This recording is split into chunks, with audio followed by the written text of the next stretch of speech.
Boa noite a todos, paz e bem. Eu me chamo Daniele Fernandes e sou voluntária da Casa de Francisco e mais uma vez estou aqui a convite da casa para que nós possamos fazer o comentário do Evangelho de hoje. Hoje nós vamos comentar o capítulo 23, o item 7. Esse capítulo é estranha moral e o item 7 refere-se ao deixar aos mortos o cuidado de enterrar os seus mortos. Mais uma vez, boa noite a todos. Me dei o ok sobre o áudio e o vídeo. Se estão ouvindo bem, sejam bem-vindos. Vamos iniciar a leitura, tá? Repetindo, boa noite, tudo bem, Sheiva? Prazer ter você aqui. Vou fazer a leitura do item 7, tá? Capítulo Estranha Moral. Deixar aos mortos o cuidado de enterrar os mortos. E o item diz o seguinte: disse a outro, segue-me. E o outro respondeu, Senhor, consente que primeiro eu vá enterrar meu pai. Jesus lhe retrucou, deixa aos mortos o cuidado de enterrar seus mortos. E quanto a ti, vai anunciar o reino dos céus. Está em Lucas, capítulo 9, do versículo 59 e 60. Mais uma vez, boa noite a todos. Eu vou fazer só uma pequena leitura do primeiro parágrafo do item 8 para que nós possamos iniciar. O que podem significar essas palavras? Deixar aos mortos o cuidado de enterrar os mortos. E aqui, antes que nós possamos iniciar, eu vou fazer um pequeno comentário sobre esse item. A primeira coisa, tá? Gente, Jesus estava chamando, tá? Para o seguir, para o acompanhar, para aprender e principalmente quando ele tinha um olhar para aquela pessoa e o chamava a seguir, ele já sabia que naquele coração havia condição suficiente de compreender a palavra dele e passar à frente. Quando Jesus foi, não vou dizer que Jesus foi pego de surpresa, mas talvez ele não esperasse uma condição para segui-lo. O discípulo disse, Senhor, e ele falou com toda a humildade, consente que primeiro eu vá enterrar meu pai. E Jesus lhe retrucou, deixa aos mortos o cuidado de enterrar os mortos, e quanto a ti, anunciar o reino dos céus. Não é que Jesus tenha sido, de alguma forma, cruel com ele, dizendo que ele não poderia enterrar o pai. O que está aqui implícito são as tradições judaicas com relação ao enterro, tá certo? Quando um familiar, ele falece, ele desencarna, tá? Segundo a tradição judaica, ele tem que ser enterrado no máximo, tá certo? 24 horas depois, no máximo. Só que para isso, a família tem que ir até lá, tem que passar óleo no corpo, tem que trocar ele, colocar uma veste branca, envolvê-lo numa gaze para que possa ser feito. Aí veio o primeiro ciclo desse sepultamento. Durante 7 dias, que se chama o Shivá, eles vão orar, tá? O corpo foi sepultado, eles vão orar por 7 dias, recebendo os familiares em casa.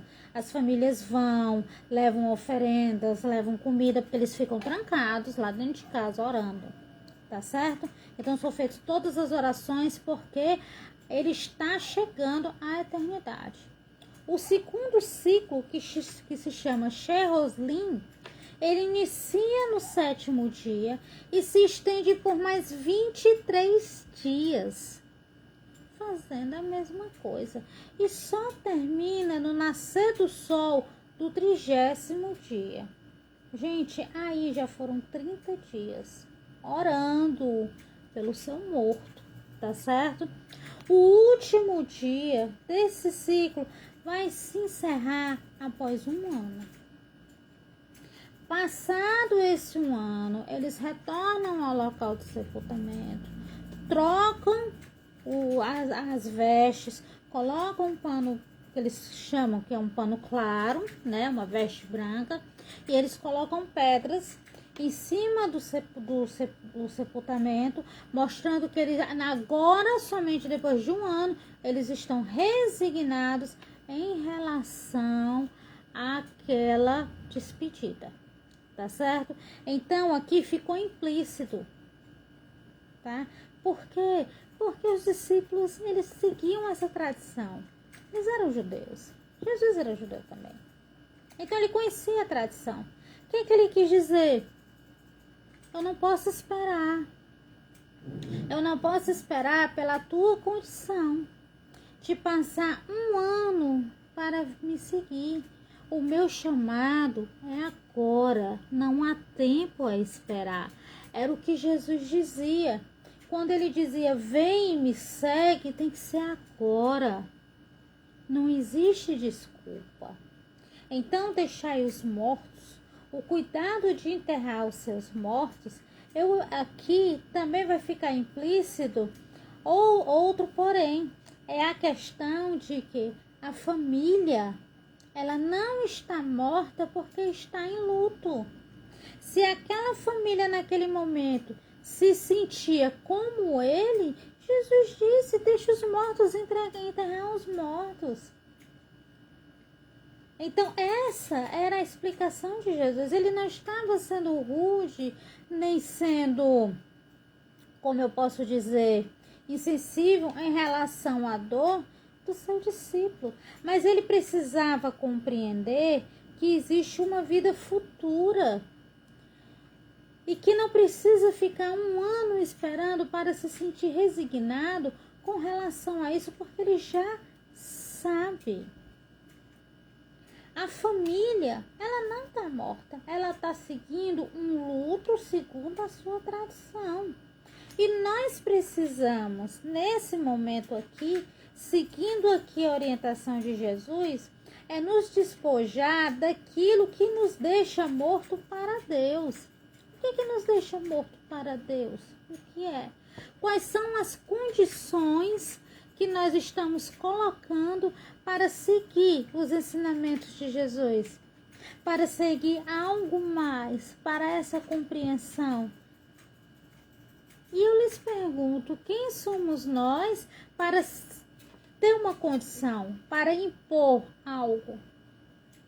Será que nós sempre colocamos em segundo plano a nossa mudança interior?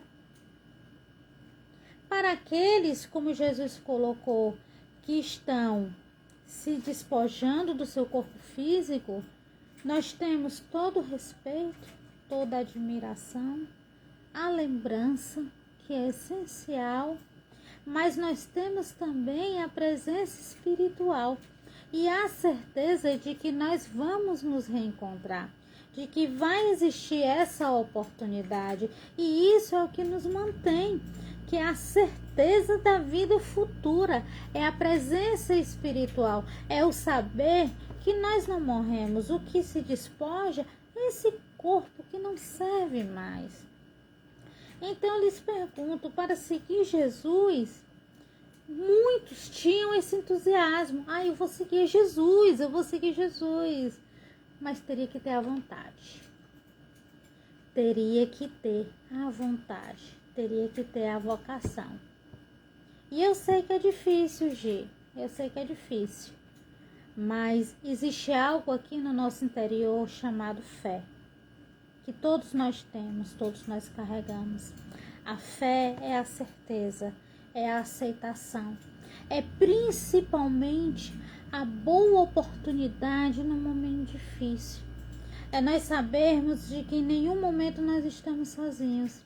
E eu te disse em vários momentos, Gi, o quanto o seu anjo da guarda é guerreiro. Porque ele a todo instante, ele vai de um local ao outro para dizer, olha por ela, está acontecendo isso, vamos tentar de outra forma. É isso, é a questão da fé. E eu lhes pergunto, aqui no Evangelho, quantos empecilhos nós vamos ter? Quantos mais empecilhos? quantas permissões nós temos que procurar. Eu preciso pedir permissão à minha família para seguir Jesus? É o meu espírito que pede, minha alma pede. O nosso espírito já de tantas e tantas encarnações, com esse arcabouço que tem aqui de conhecimentos, ele percebe a hora exata. É na hora da prova, é na hora da expiação, que nós sempre procuramos, diante da nossa oração, naquele momento íntimo em que nós conseguimos parar tudo que está à nossa volta e conversar com Deus, nós compreendemos. É nessa hora que nosso espírito repousa, que as lágrimas descem, que os risos vêm e que a gente compreende o quanto nós somos fortes. E eu te pergunto, qual é a sua condição hoje? Qual é a sua condição para se melhorar? Qual é a sua condição? O que é que você está impondo para dizer, não, amanhã eu faço, não, depois de amanhã, não, mas próxima semana com certeza eu vou começar. Qual é o teu empecilho? O que está faltando? É o que eu te pergunto. O que falta para você se renovar, para se aproximar, para compreender e principalmente para conhecer? A vida espiritual, ela é a nossa verdadeira vida. Eu sei que é difícil para alguns que estão nos momentos de aflição perceber isso, porque várias perguntas vêm à cabeça. A gente pergunta por que nós estamos passando por isso. Voltando para hoje, nesse momento atual, que nós ainda estamos em pandemia, por que eu tenho que passar por isso? Por que meu familiar está sofrendo? Por que eu estou sofrendo? Por que eu estou em aflição? Mas o que nós sabemos e que nós por vezes nos esquecemos é que nós pedimos. Faz parte da condição de estar encarnado. Nós pedimos tudo que nós estamos passando, principalmente as expiações, que é o que nós sofremos na carne, no nosso corpo físico. Então nós pedimos. Quando ele diz deixar os mortos o cuidado de enterrar os mortos, ele quer dizer que nós não precisamos morrer de verdade. Nós não precisamos. Aquela família, ela estava naquele processo de luto, mas ela estava morta. Para quê? Para a compreensão da vida futura, para a compreensão do reino de Deus. E Jesus disse, quanto a ti, vai anunciar o reino dos céus. Não vai precisar esperar um luto. Você não vai precisar esperar uma semana, 2 semanas, 1 ano.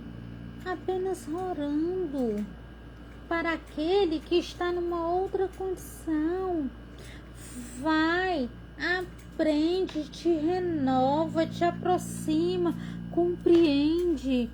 Tudo isso que a gente está passando hoje é uma prova e vai acabar. Vai acabar, segundo os desígnios de Deus. O que nós precisamos compreender é que tudo tem o tempo certo. Entretanto, nós temos o livre-arbítrio para saber exatamente o que nós precisamos fazer. E dentro desse livre-arbítrio existe a tua opção, dentro dessa vida, dentro desta encarnação, de aproveitar a oportunidade ou de colocar ela lá na frente. Só peço uma coisa para cada um de vocês: não deixa passar muito tempo não. A encarnação é rápida. De uma hora para outra, chega a hora de nós retornarmos. E você vai olhar para trás e vai se perguntar: o que foi que eu fiz durante todo esse tempo que eu não consegui compreender as palavras que Jesus deixou? Eu não consegui compreender todos os avisos que eu tive, todas as intuições, todas as boas palavras, todas as vezes em que eu ouvi alguém falar, numa palestra, num templo ou em algum lugar, eu ouvia e não compreendia. Eu escutava, mas não absorvia. E o que foi que eu fiz disso tudo? Quantos exemplos eu tive e eu não segui? Então esse é o nosso recado de hoje. Deixar aos mortos o cuidado de enterrar os mortos. Tire das suas costas esses despojos e deixe para trás tudo isso. A vida espiritual é a verdadeira vida. É sempre necessário olhar para frente. Sempre. Nós temos boas oportunidades todos os dias de aprendizado. Até com quem está do nosso lado. E a gente nem percebe. Então, vamos compreender os ensinos que nos foi deixado, seguir, anunciar o reino de Deus, sempre com a certeza da vida futura e principalmente, meus amigos, nesse exato momento, tendo mais fé de que as coisas irão melhorar e que tudo isso vai passar. Eu deixo o meu abraço para a equipe de evangelização da Casa de Francisco, para as crianças da Casa de Francisco e também da obra social Lar de Clara, uma imensa saudade. Dedico esse evangelho a uma evangelizadora que encontra-se hospitalizada nesse exato momento, que é a Gisele. Tá certo? Gi, se você estiver nos assistindo, se tiver oportunidade, esse evangelho é para você. Tá certo? Para que nós tenhamos mais fé no futuro e principalmente compreender que tudo acontece não no nosso tempo, não do jeito que a gente quer, mas no tempo de Deus. Muito obrigada, meus amigos, pela oportunidade, uma imensa alegria estar aqui com vocês. Eu espero que tenham compreendido, tá certo? Não percam tempo, por favor, não percam tempo. Sempre é hora de recomeçar, de ter uma reforma íntima e de olhar com empatia para todas as pessoas, principalmente as que estão no nosso lado. Muito obrigada a todos, paz e bem, boa noite.